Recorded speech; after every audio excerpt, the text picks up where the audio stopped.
Hello students, आज हम एक IIT एडवांस की बिल्कुल अप्रोच पे बेस्ड एक क्वेश्चन करने वाले हैं।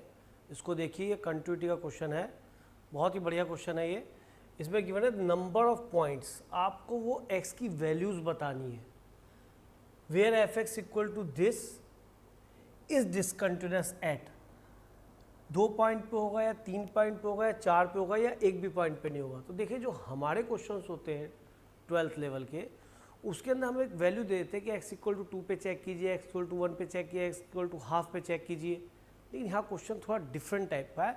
वो कह रहे हैं number of values of x, कितनी x की वैल्यूज होंगी जहाँ पर ये फंक्शन डिसकंटिन्यूअस होगा, और उनके नंबर्स पूछे ऐसे 4 ऑप्शंस में। तो इस टाइप के क्वेश्चन को डील करने के लिए स्टूडेंट्स में समझ होनी चाहिए कि how to form the graph of the function. अगर हम इसका ग्राफ प्रॉपरली बना पाएंगे तो हम इस क्वेश्चन को बहुत इजीली अटेम्प्ट कर पाएंगे। Otherwise it is very difficult to check from 0 to 2 किस पॉइंट पर ये फंक्शन डिसकंटिन्यूअस होगा, क्योंकि 0 से 2 तक इतने पॉइंट तक कोई बता ही नहीं सकता।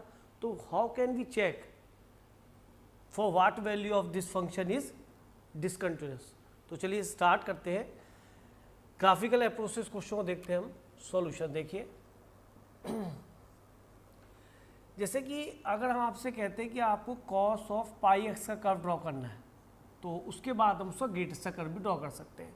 तो उससे पहले मैं आपको कहूँगा कि y equal to cos x का कर्व ड्रॉ करें।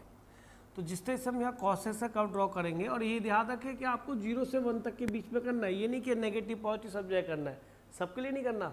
आपको जैसे 0 से लेके 1 तक इसको ड्रॉ करना है।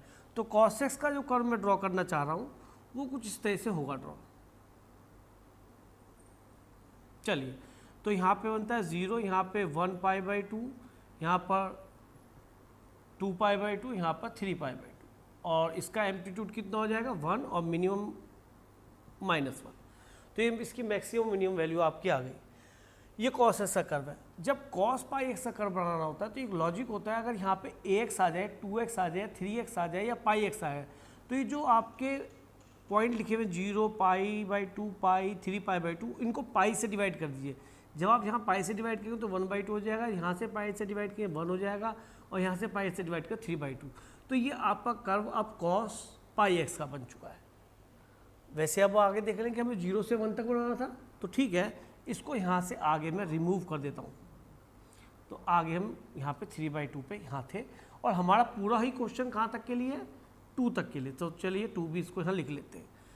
अब देखिए, अगर आप इसका ग्रेटेस्ट का कर्व ड्रॉ करते हैं तो ग्रेटेस्ट का कर्व जो होगा उसमें आपको अप्रोच पता होनी चाहिए कि हम क्या करते थे कि हॉरिजेंटल लाइन ड्रॉ कर लेते थे इंटीजर्स पे। तो y इक्वल टू 1 पे एक हॉरिजेंटल लाइन ड्रॉ होगी, एक y इक्वल टू 0, और इसको आप देख सकते हैं मेरे पीछे वीडियोस में, जिसके अंदर मैंने आपको ग्रेटेस्ट इंटीजर फंक्शन में कंटिन्यूटी को बताया है, और एक y इक्वल टू -1 पे आपको ये लाइन ड्रॉ हो जाएंगी। तो यहाँ पे केवल ये इसको टच करेगा -1 पे, इसके आगे मुझे बनाने की जरूरत नहीं है। तो इसका मीनिंग, यहाँ तो पीछे कर्व है ही नहीं, क्योंकि हमें तो केवल डोमेन 0 से लेके 1 तक ही चेक करना है। तो अब ये कर्व यहाँ पे डाउन होगा। यहाँ पे मैंने सिखाया था, जहाँ पे ये हॉरिजेंटल लाइन को कट करता है, वहाँ पर कर्व जहाँ पर हॉरिजेंटल लाइन को कट करता है, वहाँ पर सबसे पहले आप डार्क पॉइंट बना दीजिए, क्योंकि यहाँ पे ग्रेटेस्ट की वैल्यू यही आनी है। आप खुद नोटिस करोगे कॉस पाई एक्स की वैल्यू 0 से हाफ के बीच में 0 से 1 तक आती है। अगर x को 0 से हाफ तक लेते हैं तो ये वैल्यू 0 से 1 तक बनती है। तो इसका ग्रेटेस्ट क्या बनेगा, जब इस वैल्यू का ग्रेटेस्ट क्या बनेगा कि सर 0 ही आएगा। तो यहाँ से 1 पे तो 1 ही मिलेगा, और ये सब डाउन होकर कर्व का चला जाएगा नीचे, और ये रिजल्ट बन जाएगा 0। तो यहाँ ओपन है, समझिए ध्यान से कि वहाँ डार्क हो गया है, और ये आपका कर्व यहाँ बन गया। इसको मैंने और डार्क कर दिया बेटा, ताकि आप समझ पाए हॉरिजेंटल लाइन बन गई है। तो ये y की वैल्यू 0 बनी है इस केस में, y इक्वल टू 0 मिला है, क्योंकि ये वैल्यू 0.9 है, 0.9 का ग्रेटेस्ट 0 होगा। यहाँ 0.8 हाइट है, 0.8 का ग्रेटेस्ट भी 0 होगा, 0.6 का भी ग्रेटेस्ट 0 होगा, 0.1 का भी ग्रेटेस्ट 0 होगा, और 0 का ग्रेटेस्ट 0 होगा। लेकिन 0 पे जब ये 1 देगा तो 1 का ग्रेटेस्ट 1 ही होगा, इसलिए 0 पे आपको 1 वैल्यू आ रही है, वो डार्क हो रही है। तो हमारा जो कर्व बना है फाइनली, इस लाइन से हमारा कोई मतलब नहीं है। अब एक तो ये पॉइंट आया बेटा, और एक ये ओपन है, ये डार्क है, और एक ये लाइन आपकी आई यहाँ पे डार्क। अब आते हैं यहाँ पर, तो यहाँ पे भी आप देखिए ये सारी greatest of cos pi x की वैल्यूज -1 to 0 है, और -1 to 0 ग्रेटेस्ट क्या बनता है -1। तो ये कर्व डाउन हो जाएगा, और यहाँ पर ये वैल्यू सारी वैल्यू y इक्वल टू -1 पे ट्रेस हो जाएगी। तो ये कर्व यहाँ से भी आपका कैंसिल होकर डाउन हो गया, ये दोनों कर्व डाउन हो गए। तो इससे आपका greatest of cos pi x का कर्व यहाँ पे कंप्लीट है। लेकिन हमें तो कुछ आगे भी करना है, 1 to 2 भी देखना है इसके अंदर। तो चलिए, थोड़ा ग्रेटेस्ट भी है, मॉडुलस भी है, तो स्टूडेंट यहाँ पे थोड़ा सा कंफ्यूज होता है क्या पहले करूँ। तो मैं ये कहना चाहूँगा कि मॉडुलस से तो हमारा रेगुलर वास्ता पड़ता है। तब मॉडुलस में होता है सर कुछ भी नहीं है, y equal to mod of x जो कर्व बनता है वो कैसा बनता है सर, वी शेप कर्व बनता है, सभी जानते हैं। और सर अगर कुछ और बनता है तो इसके अंदर अगर कोई x की जगह x-2 आ जाएगा तो 2 की तरफ शिफ्ट हो जाएगा, इतना फर्क पड़ता है। अच्छा, अगर मैं इसके अंदर माइनस अप्लाई कर देता हूँ तो ये इस तरह से नीचे आ जाता है यही कर्व, इसमें माइनस अप्लाई करता हूँ तो डाउन हो जाता है ये कर्व यहाँ से, ठीक है। तो हमने ये सीख रखा है, इसमें ऐसी कोई आफत नहीं है। बात यह है कि ग्रेटेस्ट को इसके साथ जो इसने मल्टीप्लाई करके इन्वॉल्व करा है, जो फंक्शन डेवलप करा है, तो इसको थोड़ा सा देख लेते हैं तरीके से।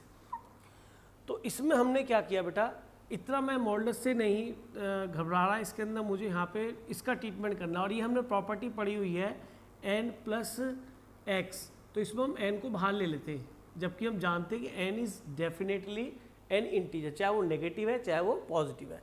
तो इसलिए मैंने क्या किया, यहाँ पे ग्रेटेस्ट ऑफ x और -2 यहाँ पे ले लिया। अब मेरे को थोड़ा आइडिया क्लियर हो गया कि भाई ये तो प्रॉपर्टी से बाहर आ गया, और यहाँ 1 से लेके अगर 2 तक चलें तो ग्रेटेस्ट क्या देगा, 1 से लेके 2 ओपन तक ये आपको 1 देगा, लेकिन केवल 2 पे 2 देगा। तो इसका मतलब मुझे इस फंक्शन को ब्रेक कर लेना चाहिए। ठीक है, मैं इसको ब्रेक कर लेता हूँ और इस फंक्शन को मैं 2 कैटेगरी में ले आता हूँ। व्हेन x इज़ फ्रॉम, पहले तो यहीं पे इसको ब्रेक कर देता हूँ, तो आपने नोट तो कर ही लिया होगा, ये ग्रेटेस्ट ऑफ x -2 ये तो है ही है। अब इसको मैं 1 से लेके 2 तक ओपन तक ले जाता हूँ, तो ये वैल्यू 2x - 3 इंटू ये क्या बन जाएगा बेटा, 1 से लेके 2 में ये बन जाएगा आपका, बोलिए 1 से लेके 2 तक में क्या बनेगा आपको, 1 बनेगा, 1 - 2 यानी कि आ जाएगा -1। तो इसको हम माइनस को आगे अप्लाई कर देते हैं इसके आगे। और अगर यहाँ पे आप x इक्वल टू 2 लिखते हैं तो 2 पे ये क्या बन जाएगा, 2 - 2 0। तो यानी फंक्शन ये 2 पार्ट में और बन गया और हमें क्लियरिटी आ गई, नथिंग, ग्रेटेस्ट खत्म हो चुका है हमारे सामने से, और केवल x इक्वल टू 2 पे आपको क्या मिल रहा है, 0। तो 2 पे तो 0 यहाँ डार्क कर दें ये वाला पार्ट भी खत्म। और 1 से लेके 2 तक सर ये यही मॉडुलस फंक्शन बनना है। और इसका क्रिटिकल पॉइंट देखो कैसे आता है, जब हम 2x - 3 को 0 पुट करते हो तो x equal to 3/2 critical point है, यानी कि यहाँ पर शार्प टर्न मॉडुलस आपको देगा। तो ठीक है, इसके लिए हमें कोई आफत नहीं करनी। मैं तो कहता हूँ सबसे पहले शार्प टर्न को देखो, 3/2 पे वैल्यू क्या मिलती है आपको, 0। तो 3/2 पे इसको डार्क कर दीजिए, और 3/2 हमारे यूज़ में भी है। और यहाँ पे ही कर्व को टर्न करना है, क्योंकि बाहर माइनस लगा है। तो मैंने आपको बताया था अगर मॉड ऑफ x ऊपर बनता है तो उसके आगे पूरा माइनस लगाने से कर्व हमेशा डाउन बनेगा, क्योंकि हमेशा y क्या हो गया आपका, नेगेटिव हो गया। तो ये कर्व को डाउन ही आना पड़ेगा, y की वैल्यू नेगेटिव ही है। तो देखिए बड़ा ईजी है, मैं इसके अंदर कोई भी इसको पार्ट में ब्रेक नहीं कर रहा। मैंने सीधा देखा कि ये 1 से लेके 3/2 के बीच में कहीं है, क्योंकि ये 1.5 डेढ़ आता है तो इसके बीच में। तो सबसे पहले मैंने 1 रखा, तो 1 पे क्या देता है आपको, देखिए 1 पे देगा आपको -2 × 1 यानी दिस, दैट इज़ -1। तो 1 पे -1 वैल्यू आ गई, ये भी डार्क है, ओपन था, यहाँ पे ओपन है क्योंकि 1 को यूज़ नहीं कर सकते, तो यहाँ ओपन आएगा। और यहाँ से पहले से डार्क था तो इसका मतलब डार्क है, यानी कंटिन्यूस पॉइंट बनेगा। और एक 3/2 पे आ गया 0, तो ये स्ट्रेट लाइन ही बननी है, पता है लीनियर इक्वेशन है, अगर मॉडुलस उठाएंगे भी तो लीनियर इक्वेशन ही रहेगा। और जरा यहाँ पे 2 इंक्लूड भी नहीं है तो भी 2 रखूँ तो 2 × 2 = 4 -1 3, तो भी ये -1 आएगा, तो मैं इसको ओपन कर दूंगा। तो इस तरह से आपका कर्व बिल्कुल बन चुका है। अब मैंने इसमें आपको बहुत बताया था कि बेटा ये जो एंड पॉइंट होता है उस पर जरूर चेक करो।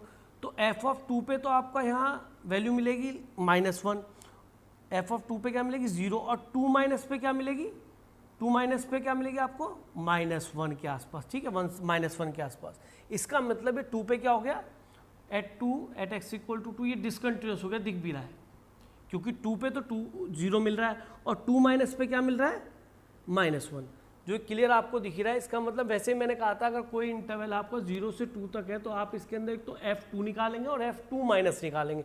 तो 2- आपको -1 दे रहा है और 2 पे आपकी वैल्यू 0 थी, 2 पे डिसकंटिन्यूस हो गई। यहाँ तो कोई पूछने की बात ही नहीं है, कंटिन्यूस ही है, मॉडुलस फंक्शन डिसकंटिन्यूस होता भी नहीं है। एंड पॉइंट पे आप देख ही चुके, यहाँ पे भी कंटिन्यूस, यहाँ पे, और यहाँ साफ दिख रहा है x इक्वल टू हाफ पे भी बेटा ये क्या है, डिसकंटिन्यूस है। और देखिए फिर यहाँ पे 2 पे चेक 0 पे चेक करना पड़ेगा। तो एक तो इसमें f0 चेक करेंगे और F0 प्लस एंड इंटरवल का एंड पॉइंट है, तो F0 प्लस चेक करेंगे और इसके लिए F0 माइनस। तो F0 प्लस आप लेंगे जैसे ही, तो F0 तो मिलता है 1 है ना, और F0 प्लस क्या मिलेगा बेटा, F0 प्लस पे क्या वैल्यू है, 0 ही है यहाँ पे, ये 0 प्लस पे वैल्यू है तो हाइट, तो यहाँ पे हाइट क्या रही 0, इसका मतलब यहाँ पे भी हो गया ये डिसकंटिन्यूस। तो x इक्वल टू 0 पे भी क्या है ये डिसकंटिन्यूस, इसका मतलब there are 3 points of discontinuity, so your option B is correct.